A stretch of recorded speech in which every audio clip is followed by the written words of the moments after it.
मुजफ्फरनगर का फसाद हुआ, इंसाफ नहीं कर पाए। वो समाजवादी पार्टी जो सरकार में थी, स्लॉटर हाउसेस के लाइसेंस दे सकती थी, लाइसेंस नहीं दिया। उत्तर प्रदेश के मुसलमानों को अपना हिस्सा लेना है, आपको अपना हिस्सा लेना है और हिस्सा लेकर रहेंगे इंशाअल्लाह ताला। जो मोदी के भक्त हैं, जो दिन रात मोदी मोदी करते हैं, मैं उनसे मुखातिब हूं, आपसे नहीं हूं। मैं उनको कह रहा हूं, शायद उनके कान में अगर मेरी बात पहुंच जाए तो उनके दिमाग के झाले साफ हो जाएंगे। और फिर खाना महंगा, तेल महंगा और आमदनी कुछ नहीं है। पेट्रोल डीजल की कीमतें आसमानों को छू रही है। आप बताइए, इतने महंगाई के दौर में गरीब आदमी 2 वक्त का खाना अपने बच्चों को, अपने माँ बाप को खिलाने के लिए परेशान है। मगर मोदी जी क्या कह रहे, मैं गंगा एक्सप्रेस से बना दूंगा। और कानून ये भी कहता है कि अगर तुम उससे ताल्लुकात पैदा करना चाहते हो, जिसका अंग्रेजी का वर्ड कह रहा हूं सेक्सुअल रिलेशनशिप, वो भी कर सकते, ये सब कर सकते। मगर मोदी जी बोले शादी नहीं कर सकते। हाय मोदी जी, आपको शादी से इतनी नफरत क्यों है?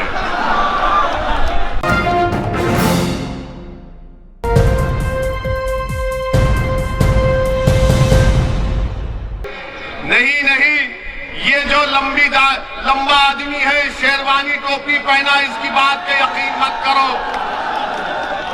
इसकी बात का यकीन मत करो। और फिर किसकी बात का यकीन करेंगे?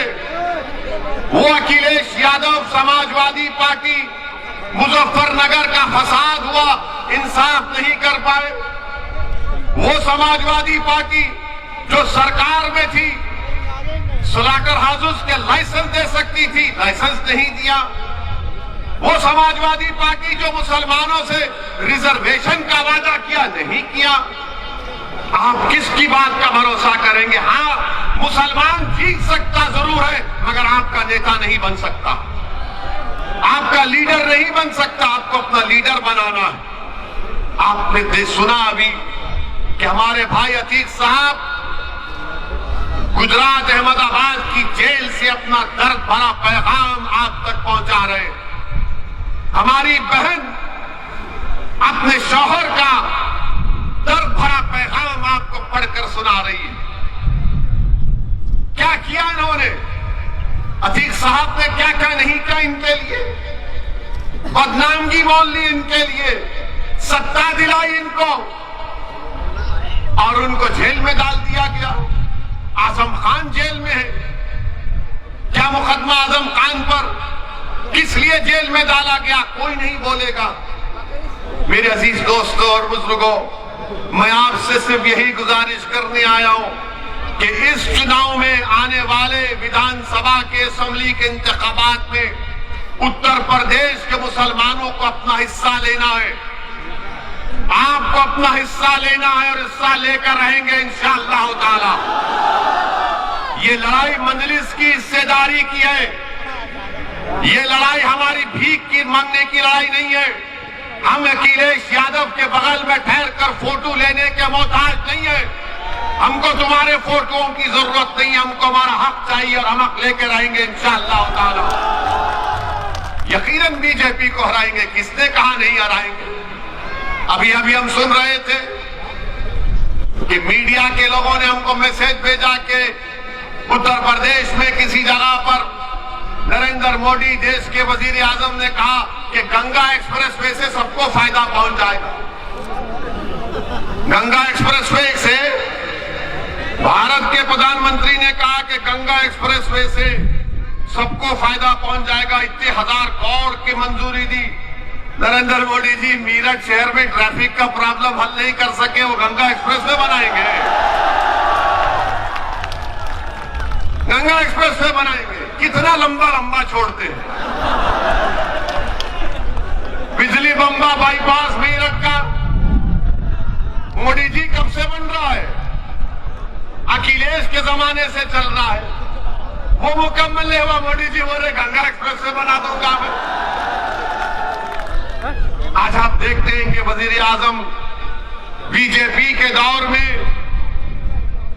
आज महंगाई आसमान को छू रही है। 14% इन्फ्लेशन रेट है।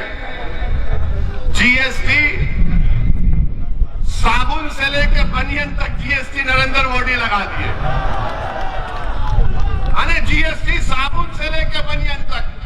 और फिर जो लोग फिक्स डिपॉजिट में पीपीएफ में इन्वेस्टमेंट किए उनको क्या मिल रहा है वो सोच ले।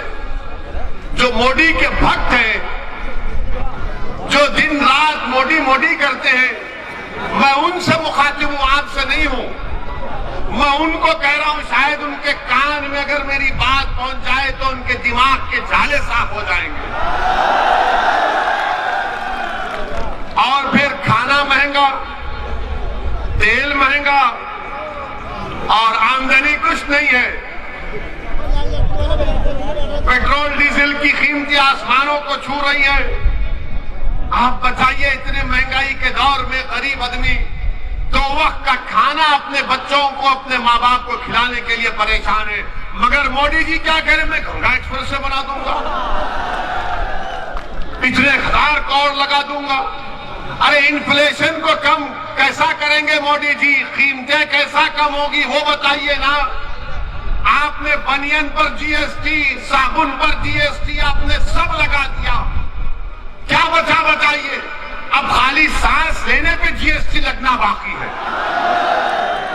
भारत के प्रधानमंत्री के पास इसका जवाब नहीं है। और फिर आजादी के बाद इतना फर्क आया है आमदनी के, इनकम इनइक्वालिटी में। अच्छे दिन की बात करने वाले कहां गए? बुरे दिन ही आ गए पूरे। नरेंद्र मोदी के पास इसका कोई जवाब नहीं है मेरे अजीज दोस्तों और बुजुर्गों। और फिर ये फेंकू है, मालूम मुझे, बोलने की जरूरत नहीं है। अब आप एक नया कानून ला रहे वजीर आजम के बच्चियों की शादी 18 साल में नहीं 21 साल में होगी। बच्चियों की शादी 18 साल में नहीं 21 साल में होगी। अब आप बताइए, 18 साल के कितने लोग हैं यहां पर? हाथ उठाओ।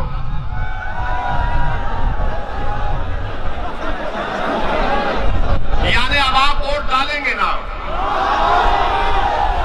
आप अपने पसंद के विधायक को वोट डालेंगे ना? और कानून आपको इजाजत देता है बिजनेस आप शुरू कर सकते, आप कॉन्ट्रैक्ट भी साइन कर सकते। अब कानून यह भी कहता है कि अगर तुम्हारा दिल चाहा तो तुम किसी एक लड़की के साथ जिंदगी भी गुजार सकते हो। गुनाह नहीं है कानून में, गुनाह नहीं है।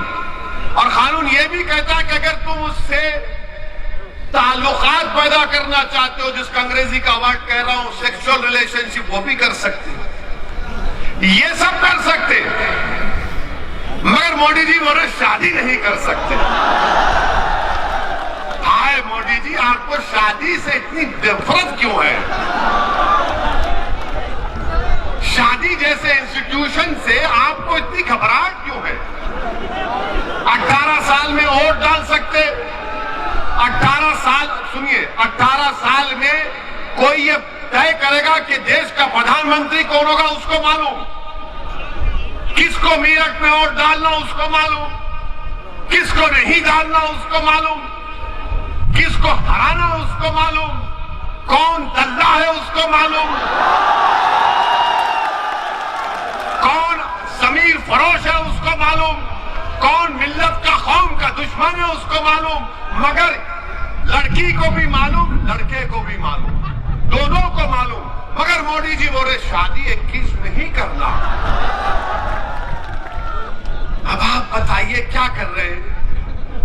अच्छा, एक और कानून बनाने जा रहे हैं 18 से 21 साल का, मगर डेटा प्रोटेक्शन, यानी आपका जो सेल फोन है इसमें जो डेटा होता है, कानून मोदी जी ये बनाने जा रहे हैं कि अगर आप 18 साल के हैं तो अपना डेटा आप एक्सचेंज कर सकते हैं। यानी वो 18 साल में अपना डेटा एक्सचेंज करेगा, मगर अपने पसंद से लड़की शादी नहीं करेगी। मोदी जी शादी करने का इख्तियार नहीं है क्या? डेटा दे सकते, एक्सचेंज करेंगे। मगर शादी नहीं कर सकते। तो बोलेंगे बीजेपी वाले आज के भाषण के बाद ओवैसी और मुसलमान महिलाओं के हित में नहीं बात करते। बोलेंगे ये आए मुसलमान और ओवैसी महिलाओं के हित में बात नहीं करते। मोदी जी आप अंकल कब से बन गए हम लोगों के? आप देखते होंगे कि किसी महल्ले में अंकल होता है, अंकल का काम कुछ नहीं होता, बैठे रहते खाली, चाय मारे चाय क्या मारे। अंकल बोलते वहां क्यों जा रहे तुम? अंकल हर चीज पूछते, क्या खाए, क्या पहना आज, इतनी रात देर से क्यों आए। अब ये अंकल कह रहे कि शादी भी कब करना, क्या खाना तो शुरू हो चुका है, ये नहीं खाएंगे वो खाना चाहिए, ये इबादत करना चाहिए वो इबादत नहीं करना चाहिए। अब ये पूरे बीजेपी के लोग अब शुरू हो जाएंगे टीवी पर 6 बजे से देखना। आप हमारा भड़काऊ भाषण अब हो गया। आप बोलेंगे ओवैसी महिलाओं के औरतों पर जुल्म करता है। अरे पहले ये तो बताओ, पहले ये तो बताओ, जब 18 साल में लड़की वोट दे सकती है तो क्या उसको नहीं मालूम किससे शादी करना नहीं करना?